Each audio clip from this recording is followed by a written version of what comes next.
What's going on, ladies and gentlemen? Thank you so much for tuning in. Sunday morning, a little after 9:30, going on an emergency air conditioning service call in Woodmere, not too far away from my office and from my home. It is 62 degrees here. My check tire pressure light is on because it's just so cold out. Why do you need air conditioning? I have no idea. But since I haven't been on a service call since before the Rosh Hashanah holiday, first day back, well, let's just record some content and hopefully it's a good one, right? Because if the air conditioning isn't working and it's 62 degrees out, well, let's just say you may need to have your head examined.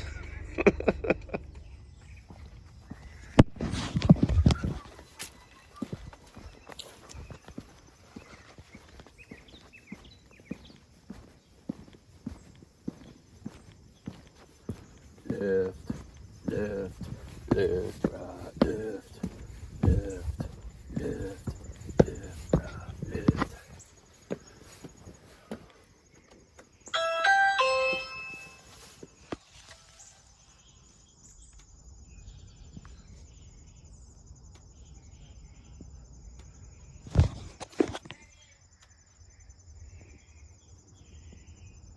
We can't answer the door right now, but if you'd like to leave a message, you can do it now.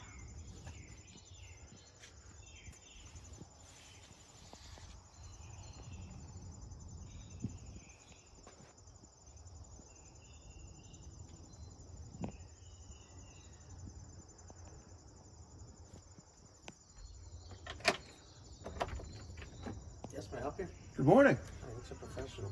Here's my card. It's a nice card. Michael Diack, Yes. master plumber. Nice card stock.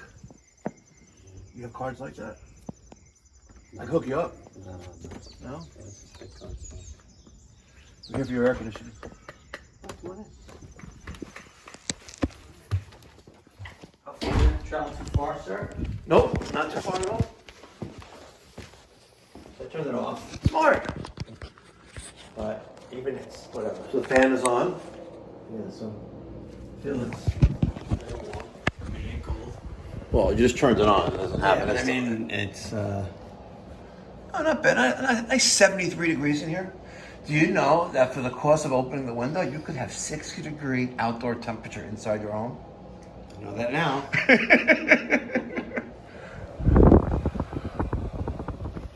Left, right, left, right, left.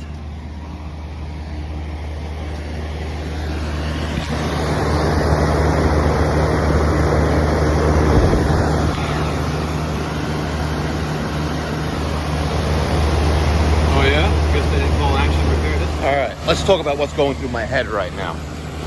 What's going through my head right now is that we're taking the assumption that this is the unit that we just turned on, the thermostat. My air coming out of here is ambient air. I don't hear the compressor running in the background. If I were to feel, oh man, I don't feel nothing there. I don't like the looks of that right there at all. It looks like oil residue on this Lennox system that is, it's going to be R22 factory charge. Yep, R22.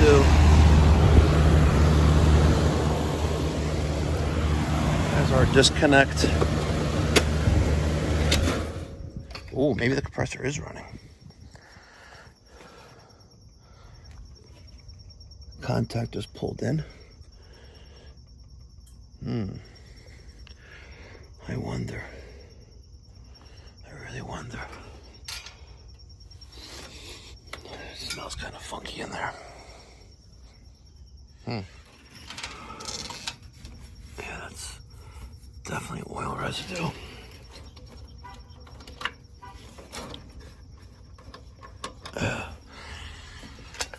Let's see if there's any refrigerant in the system. Let's just push it in with a little,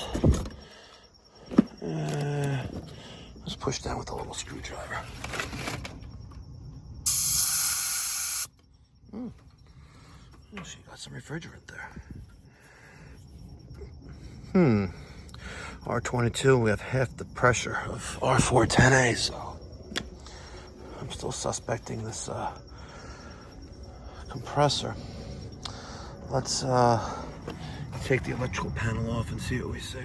All right, everything visually looks okay. I hooked up my new wireless digital refrigeration manifold gauges. Let's see, we're 39 psi on the high and low side. Let me log into the app. So that's what we're working with. Let's turn it on, see what happens. There's that compressor running.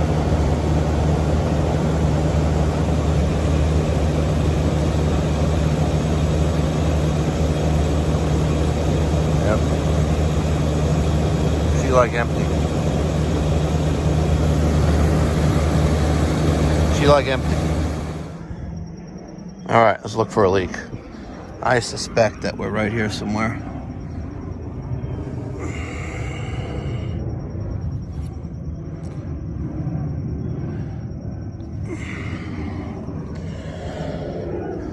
It would help if I plug in the headphones. All right, so I've been using the EcoTrack ultrasonic leak detector, and I pinpointed the leak to right there. I want you guys to see if you can hear what it sounds like.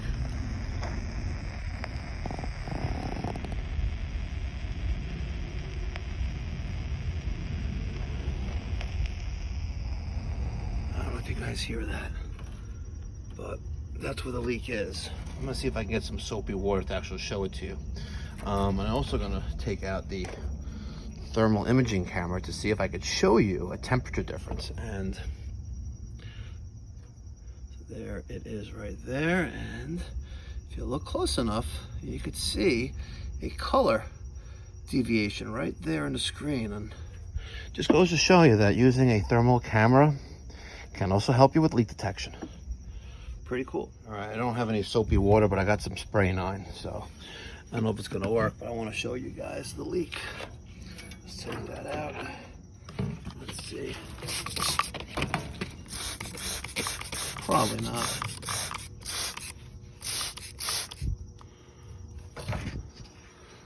Oh, come on, baby.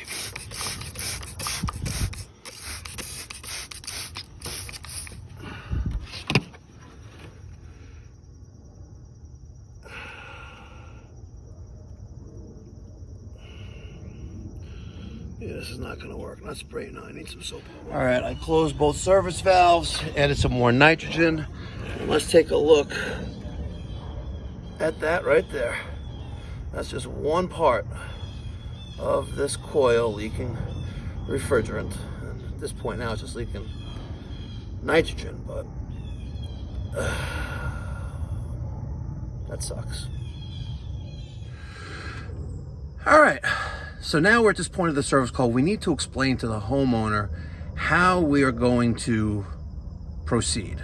And anytime you're dealing with a refrigerant leak in an air conditioning or heat pump system, you have to keep in mind that these systems are sealed refrigerant systems, right? When the system is low on refrigerant, there must be a leak.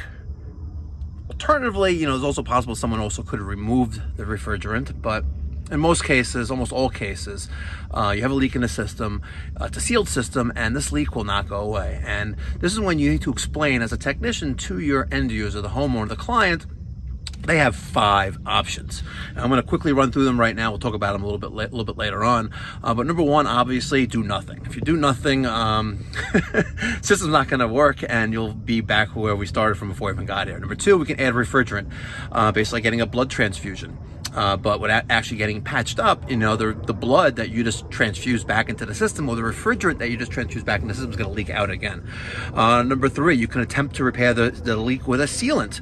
No warranty or guarantee, but then we have to add refrigerant on top of that, and there's no warranty or guarantee on this. Number 4, we can perform a leak search and then repair or replace the leaking part. In the service call you just watched on this outdoor condensing unit, we've isolated that the condensing unit does have a leak in the coil, and that coil at a minimum would need to be replaced. And lastly, number 5, replace the entire system. Everything will be guaranteed, and you'll have a brand new warranty, hopefully, and you'll have a fully functional system. So let's go inside and give them the options. All right, ladies and gentlemen, I explained all 5 options to the homeowner. Since it is like the first week of October and the season is basically almost over, they've decided to wait until next cooling season to make the replacement. I gave them 2 options. A lot of HVAC contractors have a good, better, best pricing structure when it comes to replacements. I only have 2. When it comes to air conditioning, I have a good and I have a best.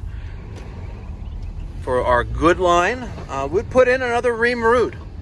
14.5 SEER, indoor, outdoor, line set. And for our best would be a Bosch IDS 2.1 premium connected HVAC system, you know, heat pump, inverter, good stuff. Indoor, outdoor, high-rise pad, some ductwork modifications, and of course line set. All right, this concludes today's service call video. If you live in the Long Island, New York City metropolitan area, you're tired of getting bamboozled and the runaround by your plumber or HVAC contractor, my company, Pipe Doctor Home Services, offers same-day service both in New York and in Central Florida.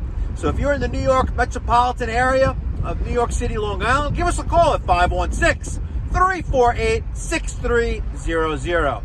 Or if you're in the Orlando, Central Florida region of Orange or Seminole County, give me a call at 407-375-1100. Be more than happy to help you guys out for any plumbing, heating, or cooling issue for your home or office.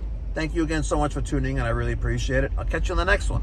Until next time, be well, God bless, stay safe.